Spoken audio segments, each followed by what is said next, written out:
to the communicators, the folks who listen to Communicate Like You Give a Damn.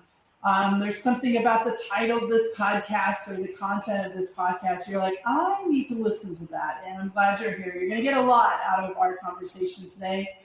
And I'm actually going to not only allow, step aside and let our guest introduce herself, but also kind of tell a little story of how we first met. And then we'll get in a little deeper into where that work went and how it can benefit us as communicators. So Michelle, welcome to Communicate Like You Give a Damn. Thank you for being here. Would you please introduce yourself so people can get to know you a little bit before we get started? Yes, thank you. Absolutely. Happy to be here. And thank you for asking me to join your podcast, Kim. I know it's been a long time in the making for various reasons, but I'm glad we get a chance to, let others in on the communication and the conversations we've had over the last 1.5 to 2 years. So happy to be here to speak with everyone. I'm Michelle Emery, and I was the former Vice President of Diversity, Equity, and Inclusion for Macy's Incorporated. I led the overall initiatives on representation, education, awareness, and signature programming. Also led the day-to-day operations of employee resource groups. So I came to this work through retail. I've been in retail most of my life, including my teenage years. So, I was one of those who didn't fall into it like many people do. I actually attended the Fashion Institute of Design and Merchandising for merchandise marketing way back when, no dates in this conversation, but way back when, because I had a passion for people. That was really why I got into it. As I stepped in and just saw, okay, I like this. This is really great. I got into leadership, which I loved even more. And the ability to cultivate and motivate and inspire leaders was truly why I got into retail as a whole. Fast forward a few years in Robinson's May at the time. I'm from the West Coast, so it was Robinson's May.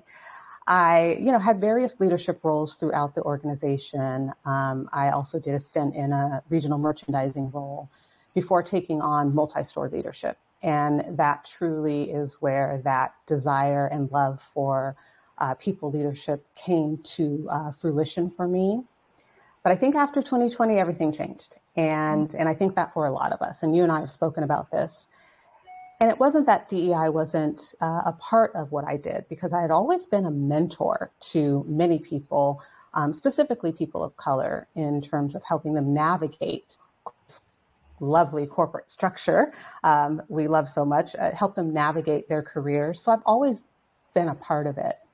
When I was thinking about your program, I also was thinking about way back when I actually created a development program for leaders of color to get into, associates of color to get into management, because I saw that there was not a lot of representation. Even then, I didn't know what to call it or what I was truly creating. But now when I look back on it, I've been doing this work my whole life. Like, this is truly my purpose. This is my heart work. This is what I am, meant to do.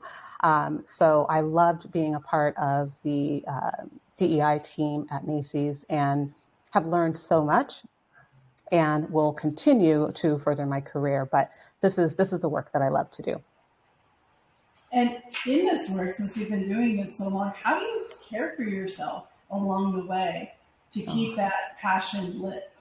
Yeah, you always ask me that. And I think that's a really great question, especially for DEI practitioners, because we don't really always take the time, and it can be very heavy to listen to people, to even go through your own experience. When things happen to anyone from a marginalized or underrepresented group, anything that happens in our society, it impacts us all in a different way.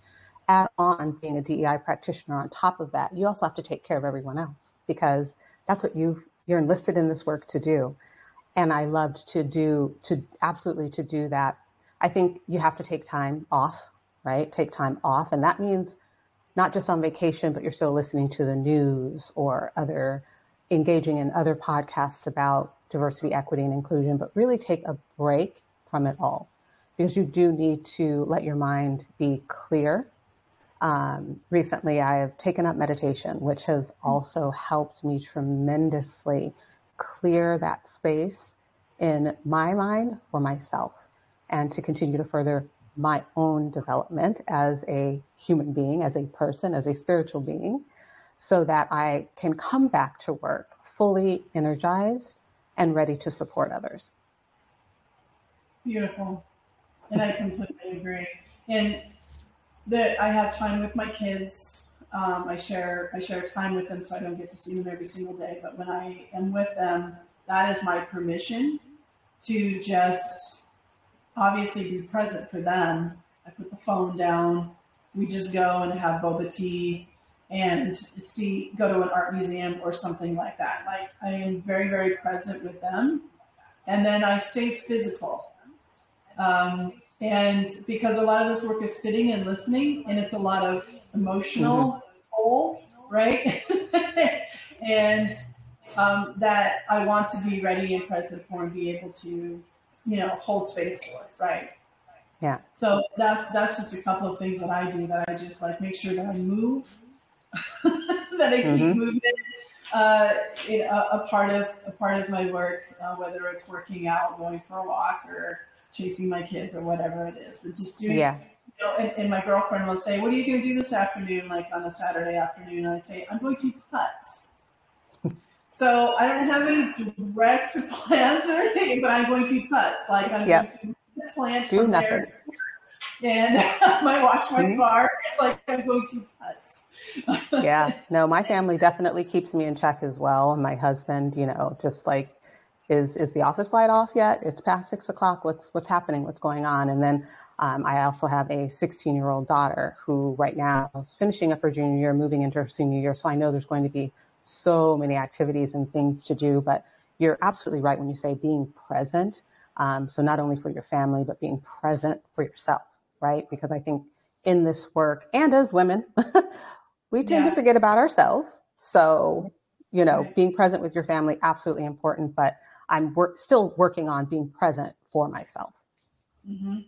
Absolutely. So we met because you read some material that I had put together, and, you reached out and said, we need to have a conversation. And it led into some really powerful work that I feel really proud of, Michelle, while you were at Macy's, and being at the vice president level, the kind of access that you had, the influence, the way to shape the Macy's version of employee resource groups and the experiences of the associates as they are endeavoring within this work and interacting with the public.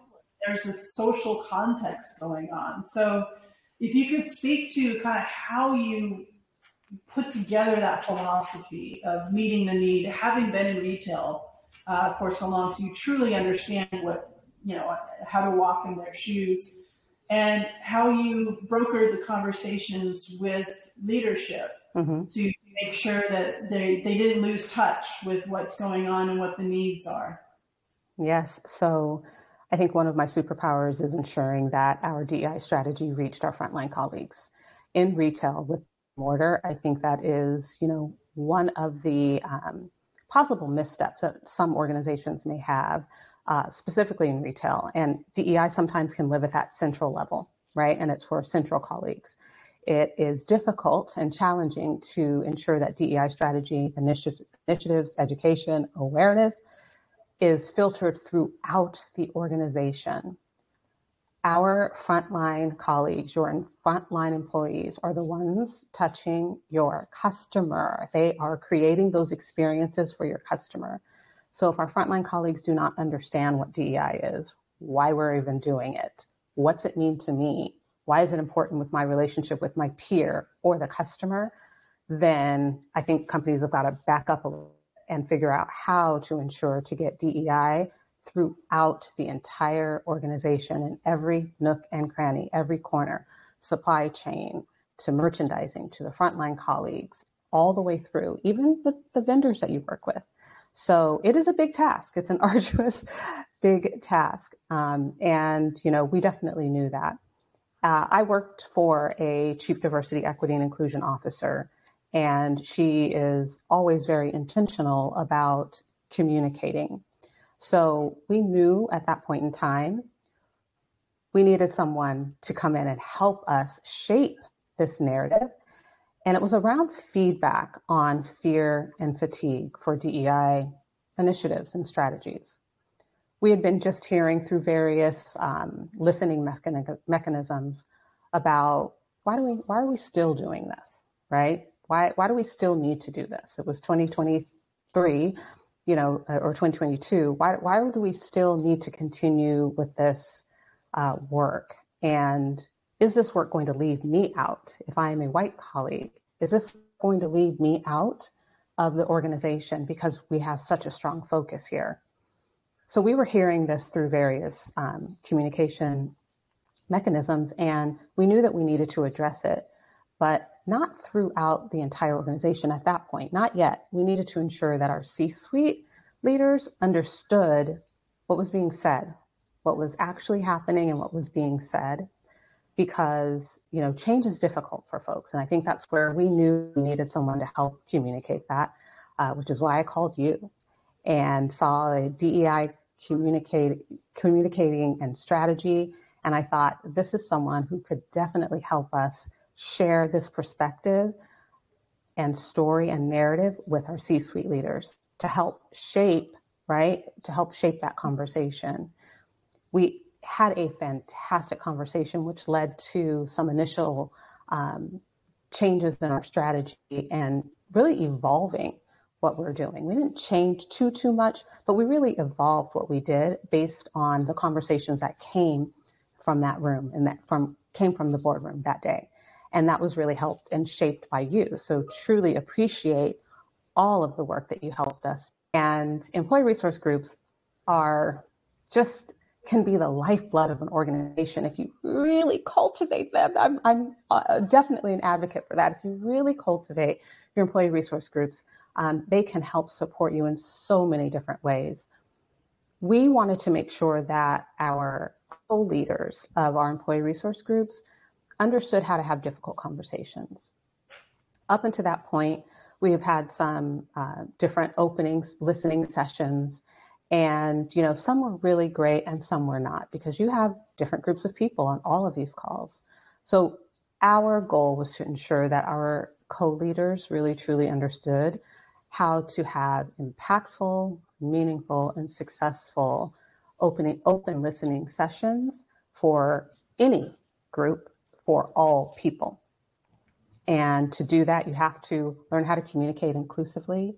You have to ensure that you are prepared to put your own biases aside, right? Not to get rid of them in a day. We're not asking that, but you have to be aware of them and then learn how to put those aside to be able to communicate to people.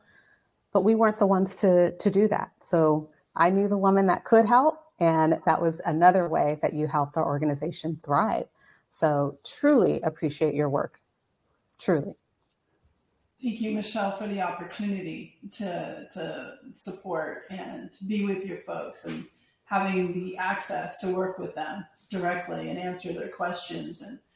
And because some of them felt kind of put into situations about content and situations that they weren't necessarily feeling confident to handle. Mm-hmm. And I think that is absolutely something that any employee resource group member and co-lead can resonate with. And that's something as communicators, we need to be proactive about what does support look like for our employee resource groups and helping them communicate. And as especially if employee resource groups within their organizations have a strong standing, they have several members, they're very active, they provide business value, that there's a real strong presence of employee resource groups.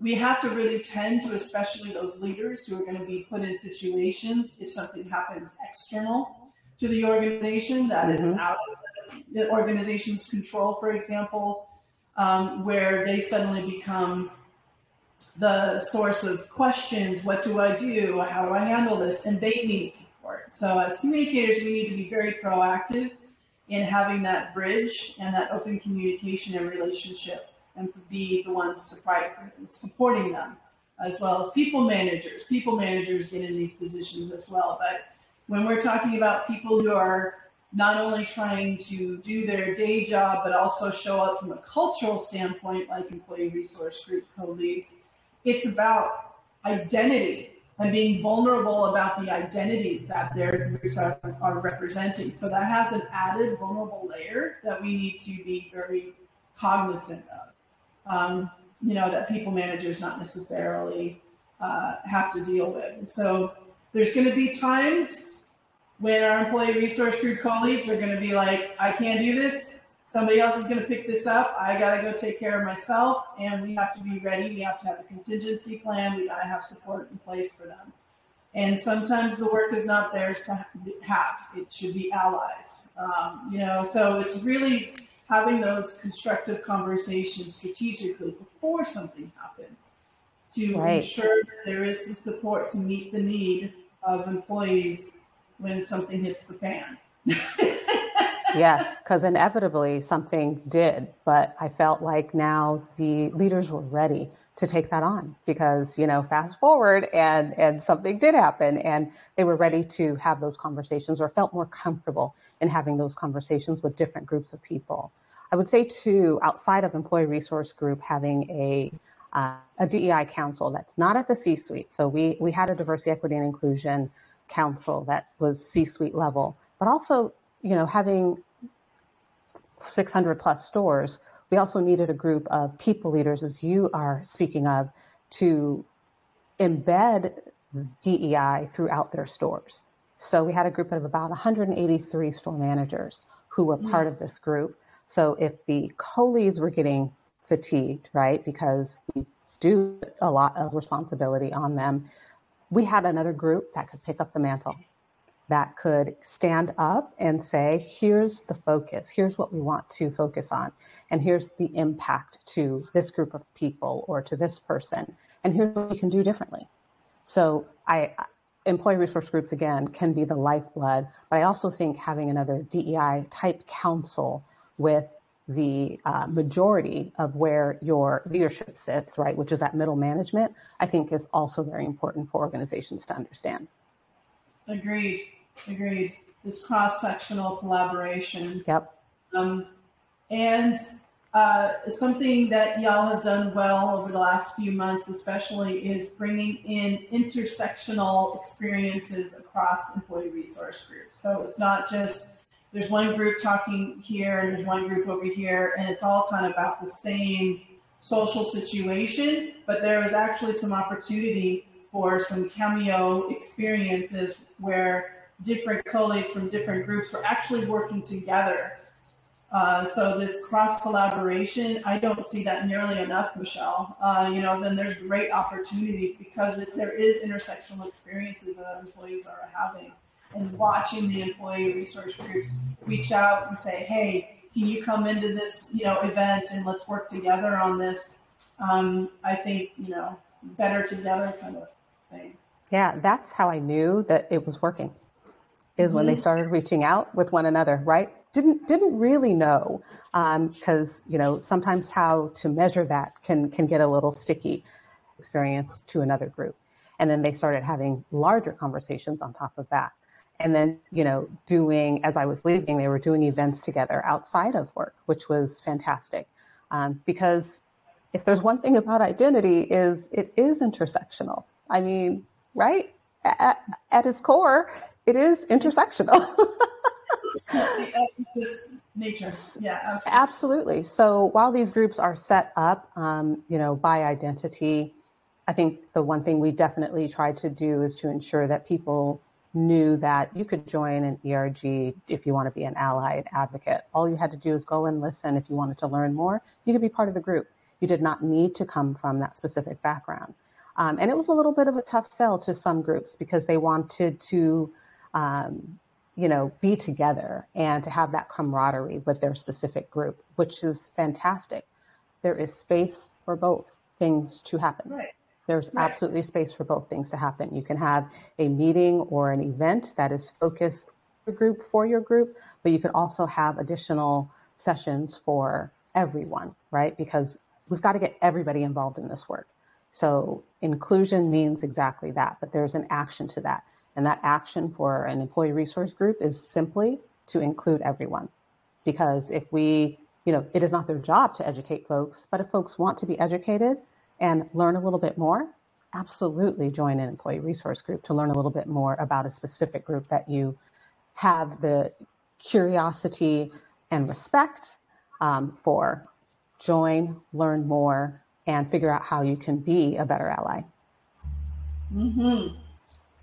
Something you mentioned, then we'll pull out of your experience and the lessons that you learned from Macy's. We'll pull out a little bit and talk about the state of the union of DEI. But before we get into that, something that I think, I know that a lot of communicators run into difficulty with, that you shared in your open, is getting to the folks out of corporate or non-computer facing folks. And you're talking about embedding and integrating DEI through the council, through people leaders, through all the way to the associates who are the frontline workers.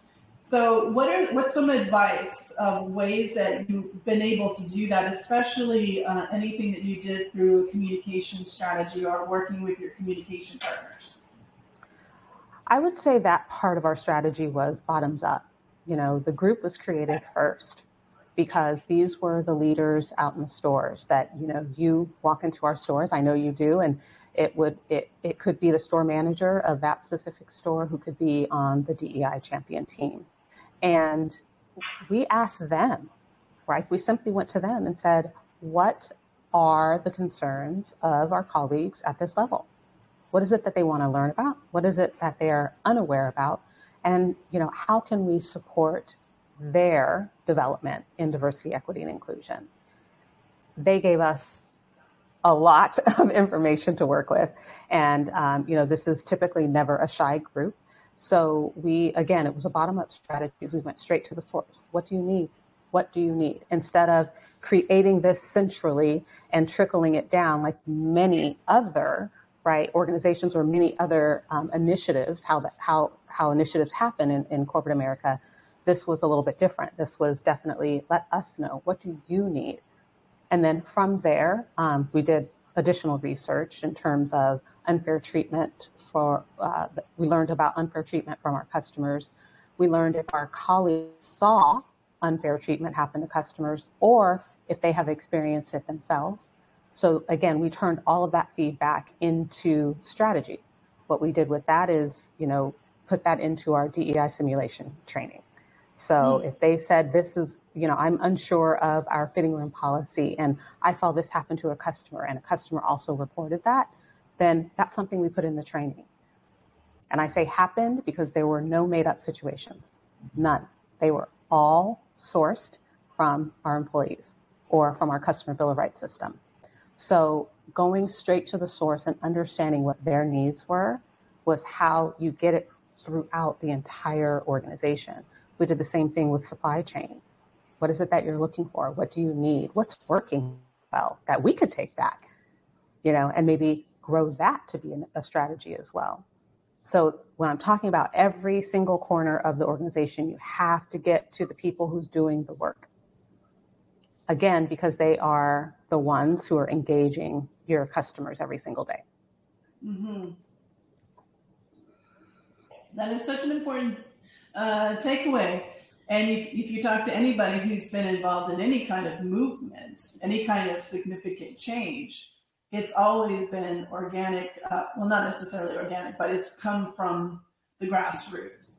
Because those are the folks that deal with the challenges and the problems that they're facing, and they know in a lot of ways and in a lot of times, not every time, but they know what to do and what needs to be done. And the fact that you scaled these real situations, and you took the knowledge of what people are doing, that's something communicators can really amplify, so they can help create those communication channels. So go to the source, ask the questions, do something with what they say. Yes, key. That is very key. Yes, and because that builds trust, but also you're also creating these case studies that are very resonant, I have clients who say, we put out a DEI newsletter every quarter and we get the feedback that it's not interesting. And I said, well, it probably has nothing to do with them. And so they don't see themselves in the content. So sometimes we forget as communicators that our audience has to see themselves in the content. It's less about what we are telling them and what they need to know. So we have to be keeping in mind where the audience is, what they're thinking, what is important to them, how are they being measured on performance, what's the situation that they're in.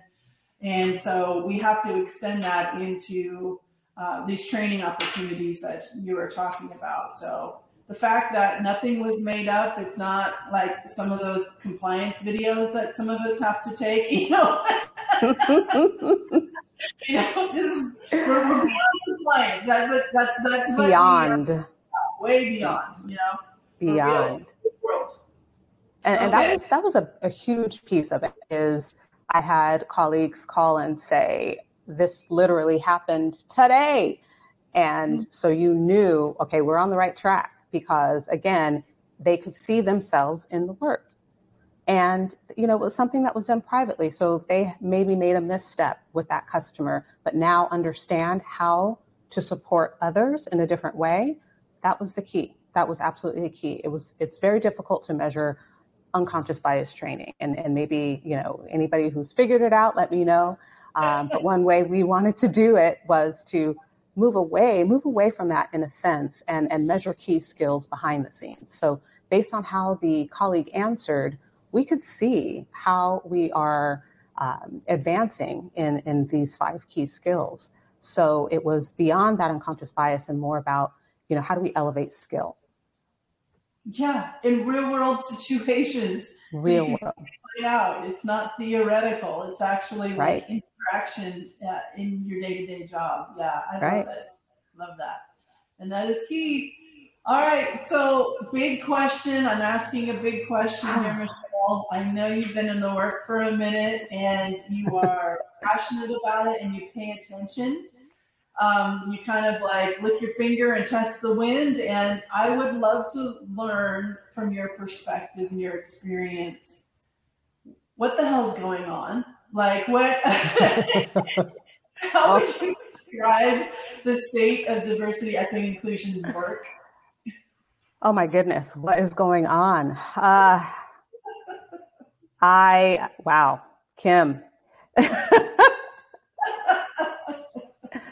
A lot is going on. I think that, from 2020 to 2024, there's been a lot of really great things that have happened. And the overall awareness and just the conversations, the actual conversations, I think is what I'm most proud about, is being able to have these conversations in, boardrooms and in the C-suite.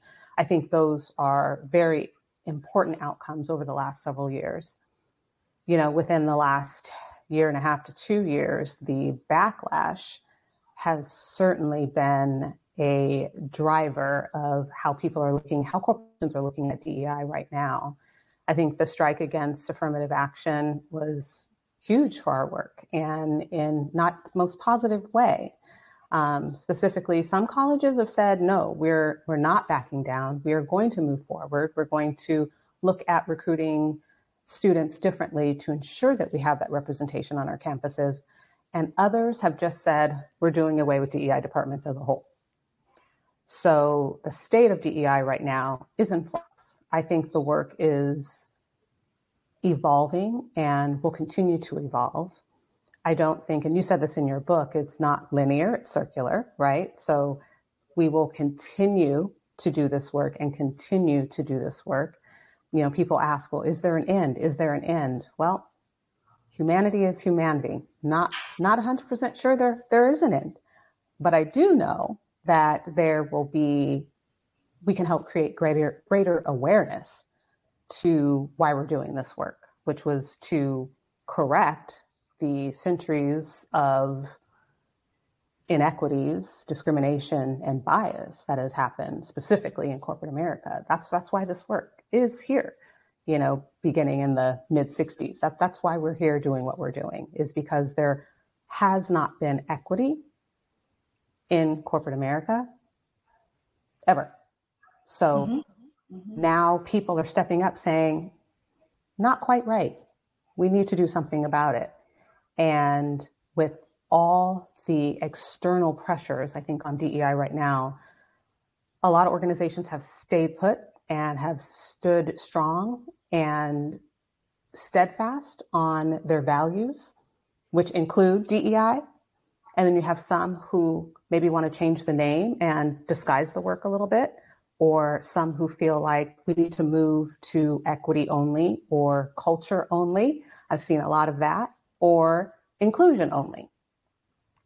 I think personally, any way you want to do the work, just keep doing it.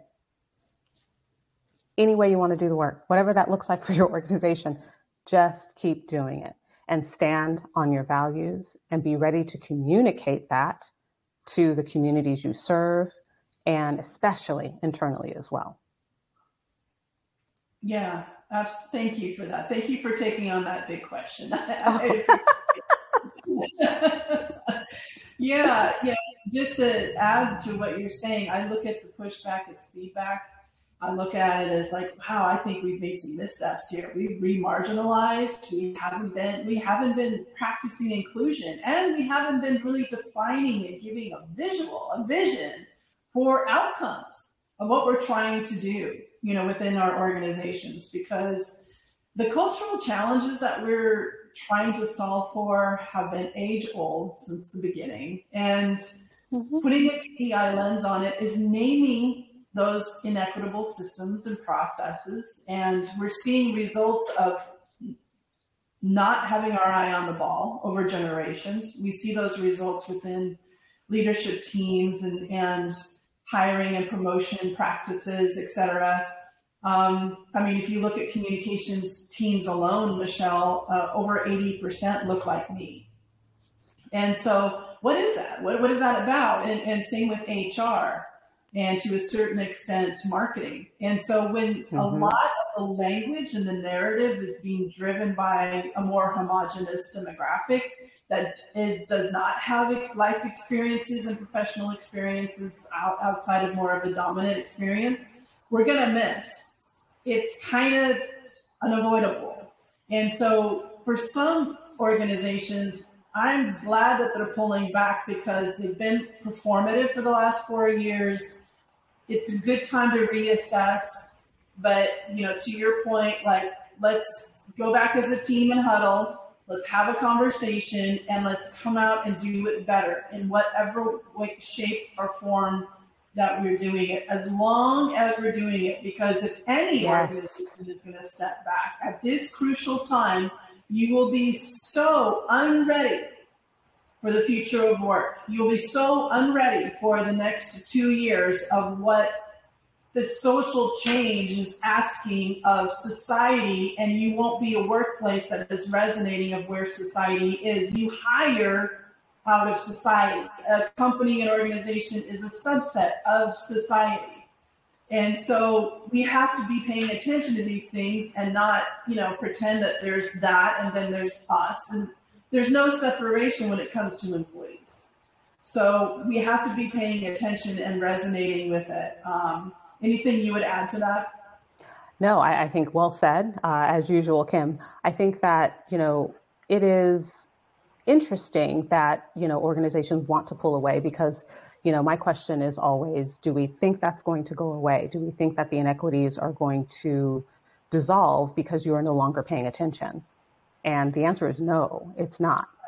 The United States is getting more and more diverse, not the other way around. So they're going to look up in a couple of years and it could be flipped. And then what, right? So, and I think that's part of the resistance is something being taken away from me. So that fear part that you and I speak about is, the barriers are there because of unconscious bias or lack of awareness or straight fear. One of the three reasons those barriers exist. So if you aren't addressing those, then you're absolutely right. You will not be ready for what is to come. It only will take one situation for you to feel like you're unprepared to handle that, right? And making statements in the community or to your employees it only takes one misstep, and then the work is then not trusted, not respected. So standing on your values, standing on the importance of DEI to your business, I think will help corporations continue to do the work. Absolutely. So in your role, and coming from this place of there is work to be done from a DEI standpoint. And this is what I can influence, and these are the relationships I have, but how much of your job was steeped in communications, and how much kind of dependency or relationship did you have, or expectations, I'll add that, expectations and needs of supportive communication team members to help you meet your goals from a DEI standpoint? Every day.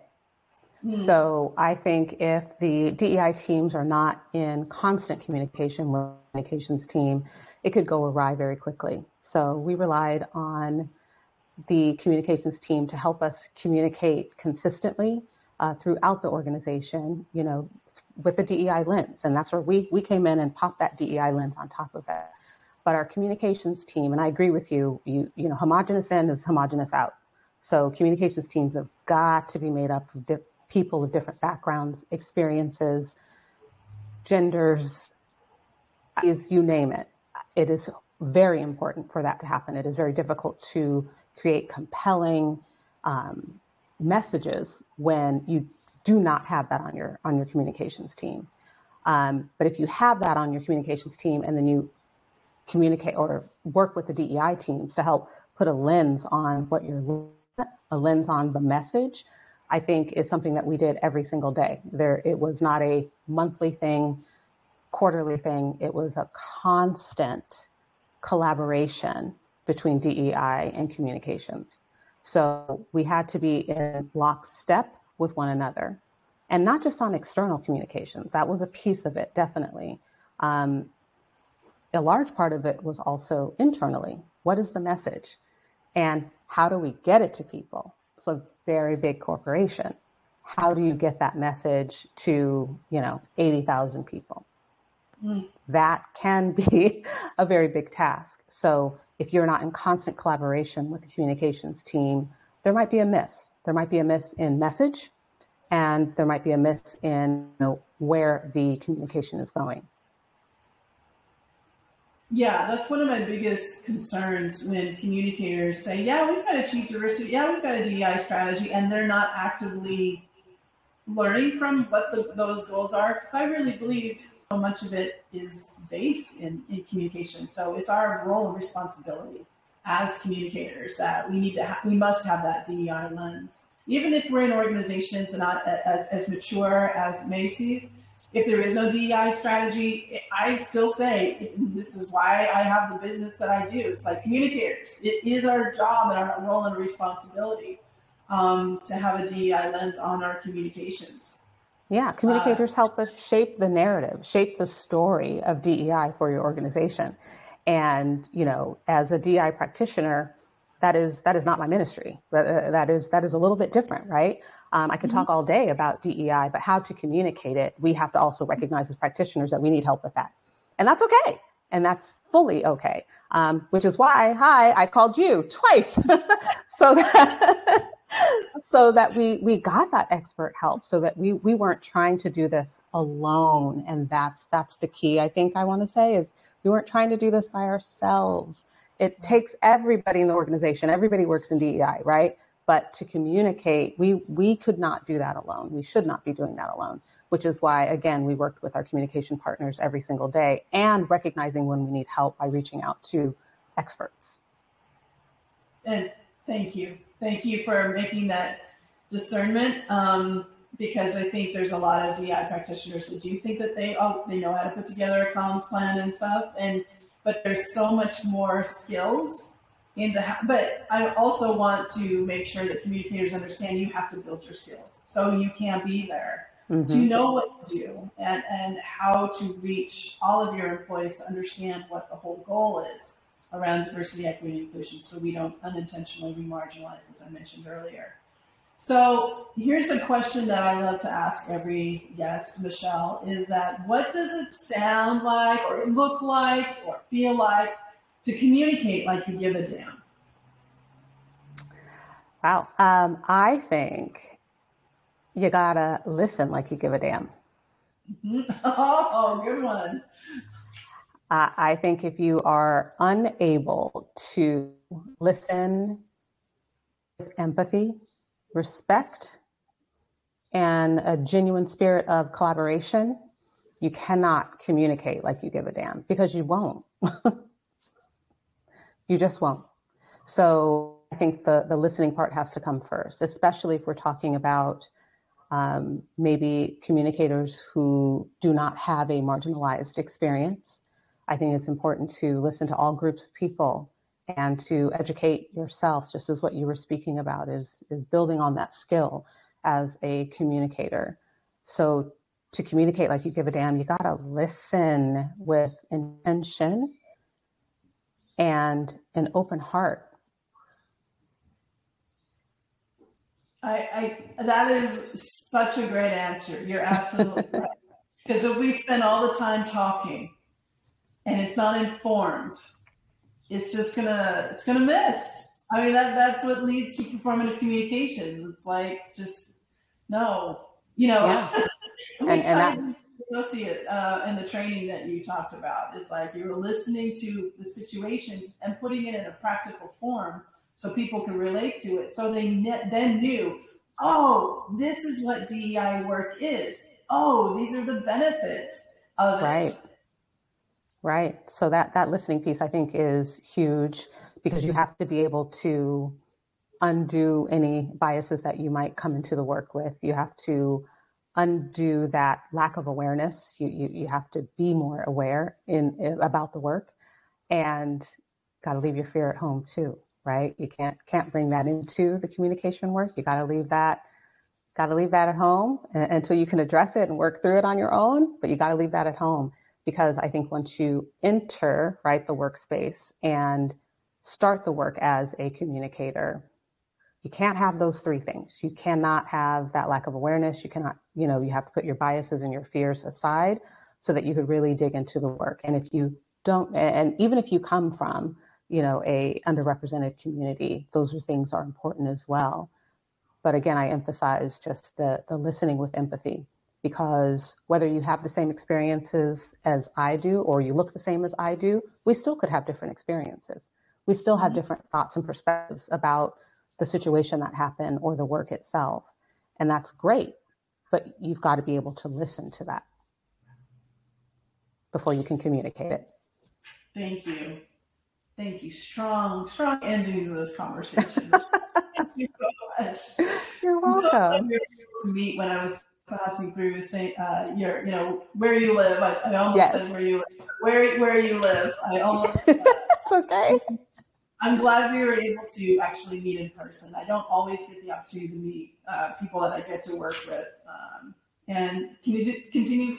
But with something that is important to me, that we're continuing to be friends. Absolutely.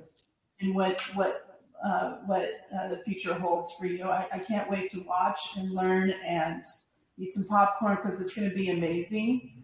The work and the impact that you continue to do in the world. How can people follow you, learn more from you? You can follow me on LinkedIn. Very easy to find on LinkedIn, and kind of just look through some of the work. So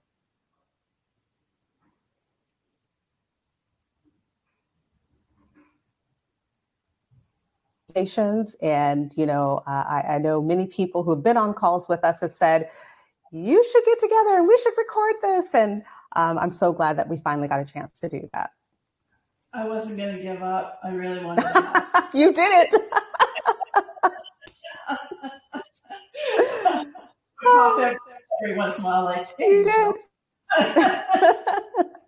It's important people hear from you, and I appreciate your generosity in sharing, because you have a lot to give, and I really am excited that I got the opportunity to work with you, and I look forward to our continued friendship moving forward.